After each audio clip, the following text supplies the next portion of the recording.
Hi, and welcome back. My name is Maria Karlsson-Osipova, and I'm an equity research analyst here at Erik Penser Bank. The next presentation, we're going to talk about sepsis, and with me here today, I have John Öd, CEO of Modus Therapeutics. Please welcome John. The scene is yours. Thank you, Maria. I will be holding the presentation in Swedish, but we will take the questions in English, or should I do it all in English? It's your choice. Okay, thank you. So, welcome everybody. Thank you for watching and for tuning in. We will talk today about Modus Therapeutics and our pathway towards developing a treatment for addressing sepsis and septic shock. We're a publicly listed company on the First North growth market, and we develop our proprietary invention, Sevuparin, towards the treatment of sepsis as a focused approach, but then also with a broadened approach towards other critical systemic inflammations. And we will look into that area a little bit down the line in the presentation.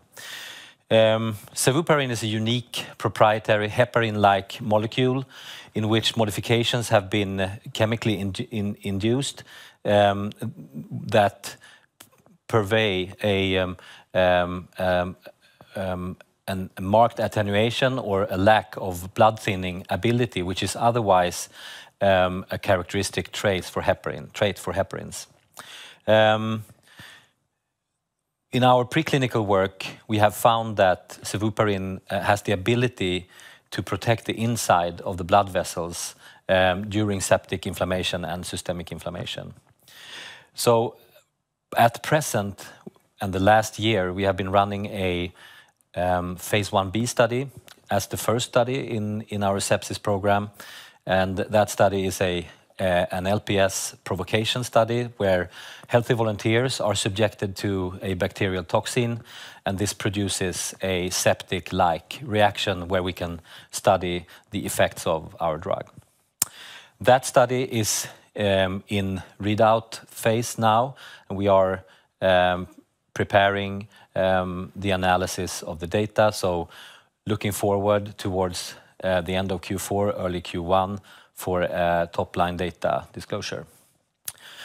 We should also mention that Modus is working on this broadened approach towards other systemic inflammations with collaborators, academic collaborators. One example is an ongoing study in severe malaria, which is a collaboration with Imperial College London and which is financed by Wellcome.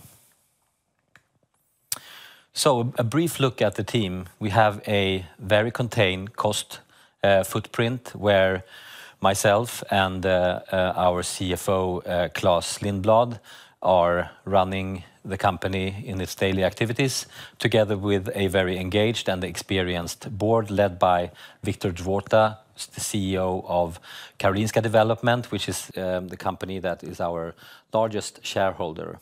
In addition to this, we're working with a fully virtualized organization that contains very experienced consultants that have many years of work with our company and our compound.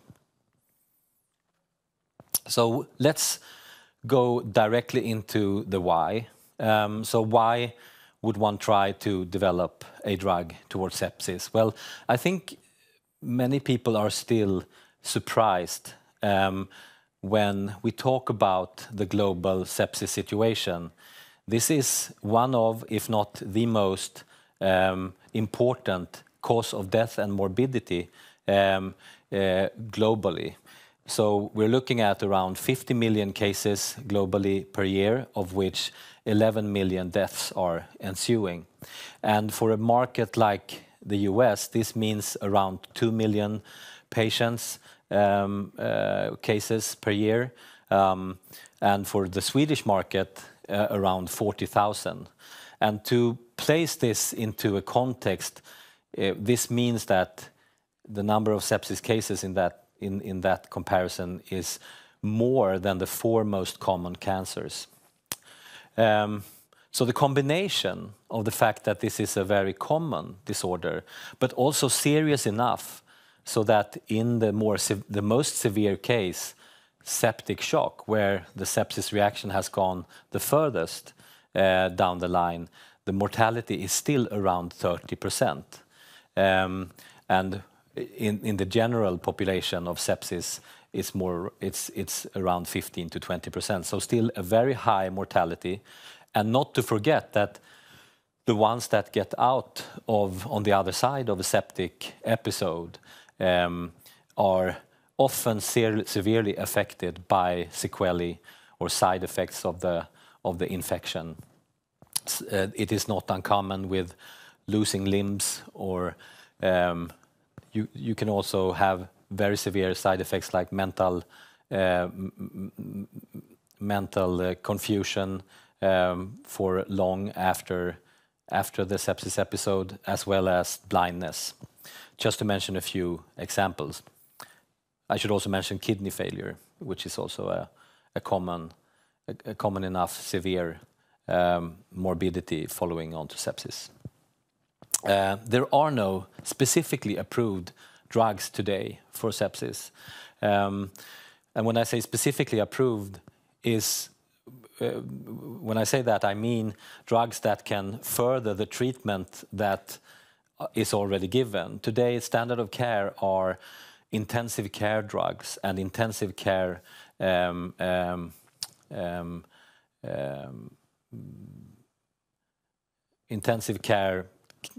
healthcare. And in this case, this way of taking care of sepsis patients is not much different from other types of shock or other types of intensive care disorders. But we believe that there is an add-on effect to be gained from having drugs that can address the specific aspects of sepsis, and Sevuparin is developed to be that kind of a drug. It should also be mentioned that today sepsis is one of the absolute most costly conditions that we see in healthcare. A study reported that the expected costs for sepsis healthcare, direct costs for hospitals and healthcare of sepsis in the US is around $22 billion per year. If we consider indirect costs, a study in Great Britain indicate that in order to get the magnitude of effect for the indirect cost, you need to add a zero after that direct cost number. With the sepsis drug, we also believe that there is the possibility to also help other patients that have other types of systemic inflammation of severe character, because there are a number of mechanisms that are overlapping between sepsis and other systemic inflammations. So if we take a closer look at Sevuparin, the reason why we have a substance of matter patent, a molecule that is patentable, is the structured changes and the innovative changes that have been brought about in the Sevuparin molecule. So I'm pointing here to the different moieties. So this is the pentasaccharide repeat of a heparin that is changed with 3 directed group changes into a disaccharide repeat. That is Sevuparin. And this is our substance of matter basis. This is why we have a very solid patent with extensions would last up until 2036-37. This is an innovation that originates from Karolinska Institute and with the help of Uppsala University scientists, and the change that is brought about by this modification is the loss of blood thinning character, which in turn makes it possible to dose Sevuparin towards other mechanisms than blood thinning without the bleeding risk that would otherwise be the case for the use of heparin. We should also mention then that there are some advantages that we are relying on in the development of Sevuparin towards sepsis, and that is the fact that we have finalized all the early development. So that meaning that we are at a point where we can administer Sevuparin in a way that would not restrict us to go into phase 3 without any further preclinical tox work or so. So there is what we basically have in a development sense is a drug that is ready to develop right into phase 3 in this indication. We have already an extensive safety profile in man because Sevuparin has been tried up until phase 2 in other indications, meaning that we have an exposure of around 150 patients already, up well above the doses that are planned for the uses in sepsis. There is also a marked flexibility in the way you can administer Sevuparin, since it can be administered both as a continuous IV infusion, bolus IV dosing, and subcutaneous dosing.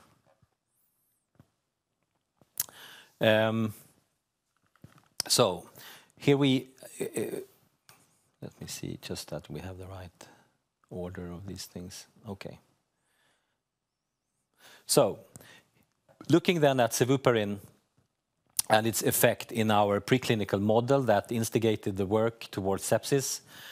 On this side here we have a schematic of a blood vessel, and in the left part here you have the normally regulated blood vessel where the endothelial wall cells are interacting in a protective way towards the unactivated leukocytes, and in the normal regulated inflammation, then the endothelium has the possibility to balance the reaction and protect the integrity of the blood vessel towards the activated leukocytes.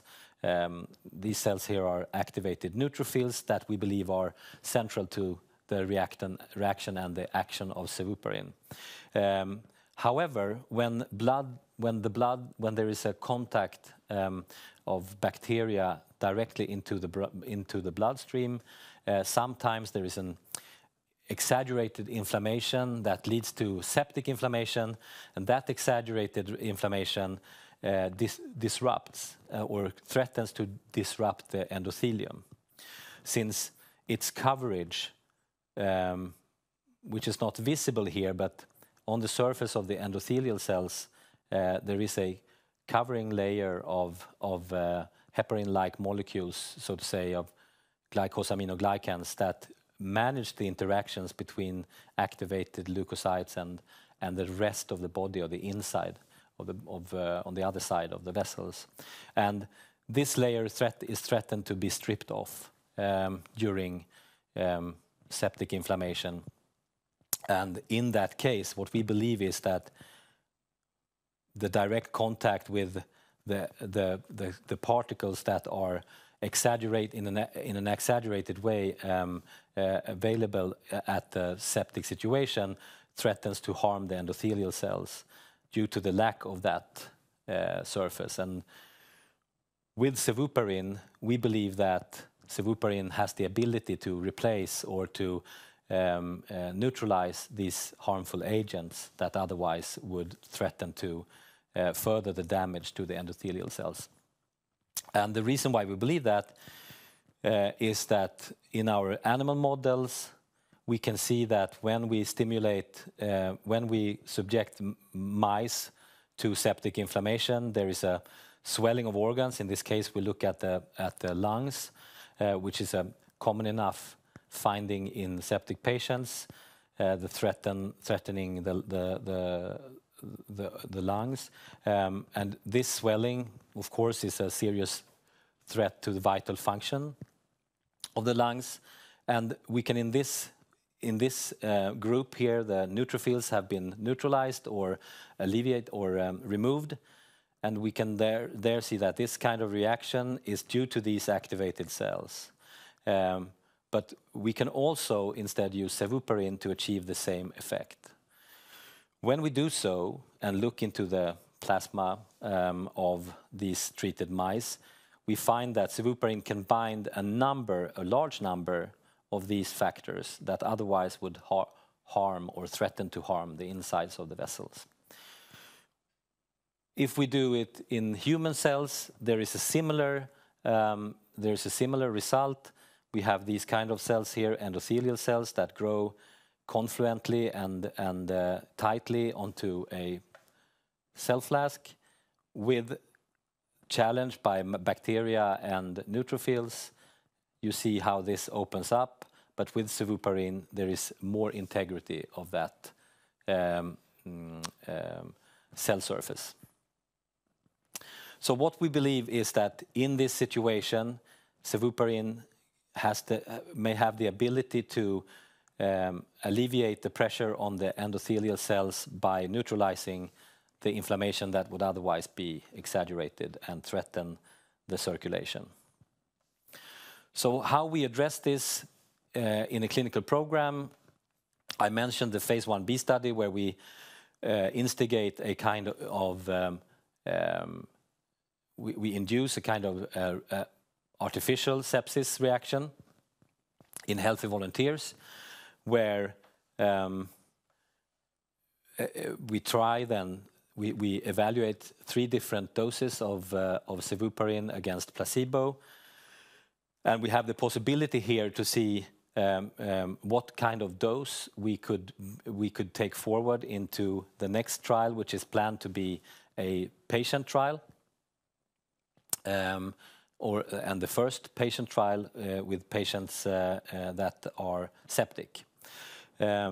So we are looking to this study to inform the design of this study in terms of dosing and to some extent also in terms of the onset of effect of Sevuparin, which then relates to when one should start to treat patients that are at threat of or that have developed sepsis. So the whole purpose of doing this study is basically to be able to proceed into a patient study that is as smartly designed as possible, and to be able to move forward with 1 dose against placebo in the next study. The reason why we do this is because it's a challenging environment for sepsis patients. When you go into development in intensive care medical situations, any assumptions that you make on the design of the trial, the better they are founded, the better, the higher probability of a well-designed study you will get. So this slide is trying to describe the patient journey from the ER towards treatment and the development of sepsis further down the line. And it's there to describe that there are a number of ways that we can study the effect of a drug like Sevuparin. And here we have illustrated an early entry of treatment, where you have a possibility to study the time to improvement or time to worsening of the patient through the phase where and actually coming in before the septic shock phase. So there are a number of ways to look at the benefit of these treatments. For example, we can look at the delta or the difference on symptoms. There are a number of different symptom scores. One is, for example, the SOFA score, which is quite predictable for the development of the patient in terms of worsening along that symptom score. There is also a very important measure here, time on ventilator and time in intensive care. There's a marked cost difference for a patient that ends up in a ventilator versus someone that recovers before ventilator treatment. So it's and that is by the order of 3 times. So this patient in the US environment is estimated to cost in mean $15,000, and this patient would be 3 times that, $45,000. So if you have a treatment that can increase the development towards recovery before that sets in, there is a tremendous cost-saving potential in a treatment of this very expensive disorder. So, coming then to our business model, Modus is a biotech that has, by means of the people that work in the company, a great deal of experience and has the ability to take Sevuparin all the way to filing. However, our business model is driven by the concept that a strategic partner coming into this development program at an earliest point as possible would greatly enhance the value of the drug. And the development that we have talked about now is that we are right here, and our next study that we are planning is the first patient study. And during these different study steps, there is of course the potential for a value inflection that we see could drive investment and partnership forming. So in our business model, we have partnering as the first goal, but then again, we will drive development towards the de-risking that is necessary to either secure a partner or filing.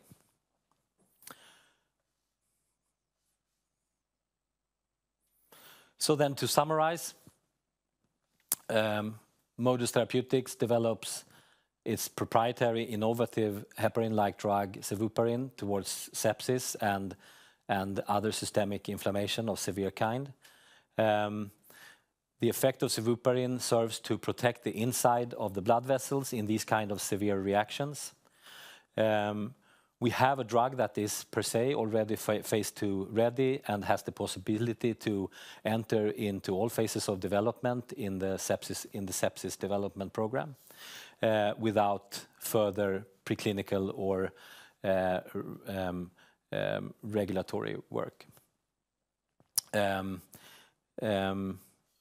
By that, we believe that we have a fast-to-market approach that is a potential for a fast-to-market approach, where we now are already reading out our phase 1b study and are aiming for a high-level report either in the end of Q4 or in the early parts of Q1. And we're going as fast as we can with this, since we earlier we had communicated a delay, and we're working further in fast pace in order to catch that delay up. There's a solid patent protection for our Sevuparin drug, and as we declared also already at the time of our IPO, the proceeds from that IPO has been put into this first step of development, coming towards the end of that study and the reporting of that study, together with the founding design work for the next study, which is a patient study. We would also be looking to refinance the company in order to be able to proceed into that phase 2 study.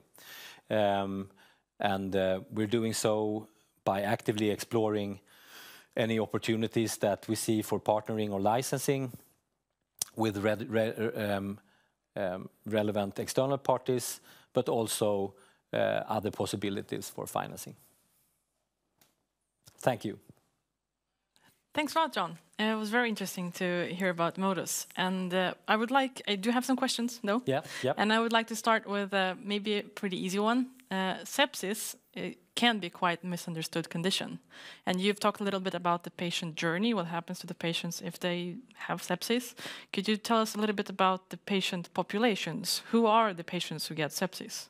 Well, that's really interesting, because of course there are groups that get sepsis more easily. For example, elderly people would be more prone to develop sepsis, and certain disorders where you have other severe diseases or illnesses, such as certain kinds of cancer where you need to treat in a way that harms the immune response.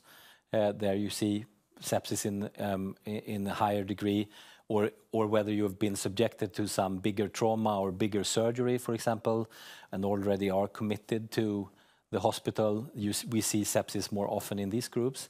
But at the same time, since we are, sepsis basic mechanism is bacteria getting into the blood. It can also be you and me.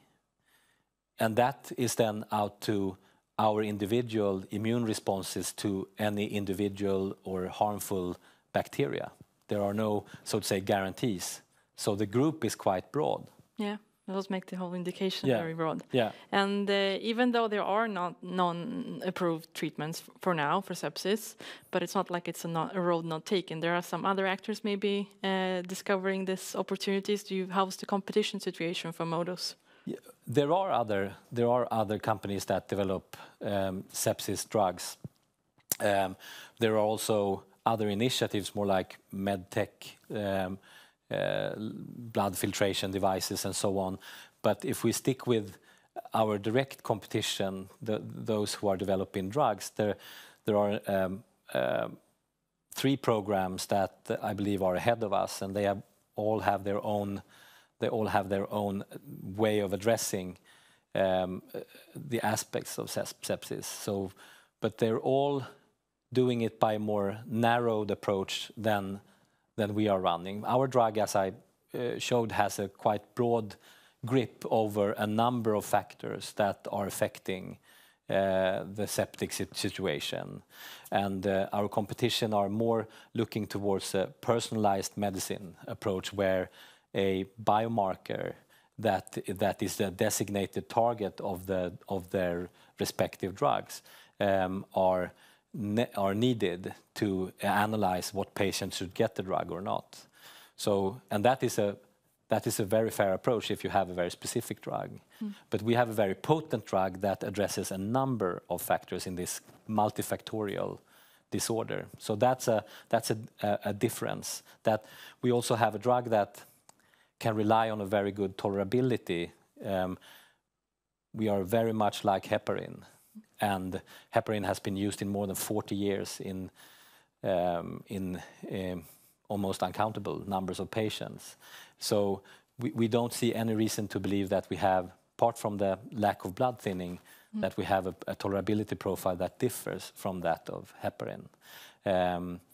And with that in mind, we see an opportunity that we could go earlier, for example, in the development of the disorder, where the benefit-risk situation might look slightly different than if you're further down the line in the septic shock area, which is where our competitors that are, in phase 2 or after phase 2 have gone.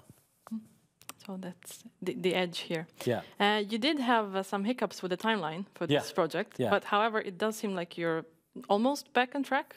Yes, almost. We've done quite a lot of work to compensate for the delay that we communicated before May, and that delay was due to the COVID pandemic, still making it difficult to recruit healthy volunteers.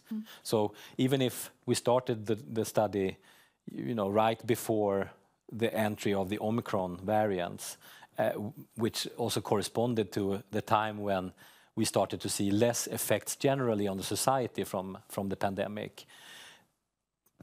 The spread of the virus and the contagion of the virus still is a complication for the running of studies, particularly with healthy volunteers, because if they get ill, if they are positive, they have to be removed from the study. You have to recruit another one, or you need to wait for 4 weeks to bring them back. So those recruitment difficulties, and at the same time staffing in your providers, in your contract research organizations, are also affected similarly. So leading very much to a highly varied recruitment pattern that made us realize that we needed a quarter more. What we do to compensate it is that we're running really fast with the analysis phase now, and we're keeping an open mind towards trying to get it as fast as possible. So the target area is Q4, Q1. And that's basically how we try to work around this, to work up for the lost time, yeah. so to say. So the phase 2 is just around the corner, and we've just talked about the challenges with phase 1. What challenges do you see in the phase 2 that is upcoming? Well, I mean, we hope to, of course, we hope to see, if we hope to get good information, as I mentioned, from our phase 1b study into the design of the phase 2a study.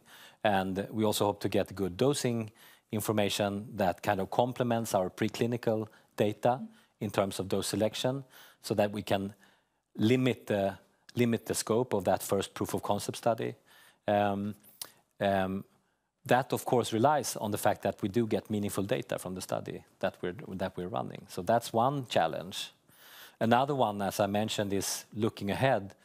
It is clear, and we have been very transparent, that we need to finance the company efforts going on from the time point of starting the phase 2 trial, and to finance that in the next coming years. And depending on, you know, what the willingness to invest will be and so on, that's also a challenge, I believe. But on the other hand of it, it's one of our best opportunities also for those who want to invest. Yeah, great opportunities always seem to come with challenges. Yes, they always come together, of course. And if we talk about, now we've talked a lot about sepsis, but there's actually a lot of history with malaria, and you have mentioned that you are doing a study in collaboration with malaria. Can you just briefly give us a little bit more details on that? Yes, of course. I mean, we're very honored to be able to work in this project. It's a very high medical need, systemic inflammation-like condition called severe malaria, which is a smaller undergroup of malaria in infants that, with their immature immune system, may sometimes develop a very severe form and very deadly form of malaria. And that is the target of this study. We are doing it as a collaboration with Imperial College London, and it's financed by Wellcome. So in that sense, our role is to provide the drug as part and take responsibility for the provision of the drug. But at the same time, the operational running of the trial is totally relying on Imperial College. That's a very interesting setup to see more possibilities with the drug. Exactly. Yeah. And that we are constantly exploring those kind of collaborations, and we are also running preclinical collaborations to look at further uses of the drug. It will be very interesting to follow your progress, John. Thanks a lot for coming here today. Thank you. Thank you, everybody. watching. Thank you for tuning in.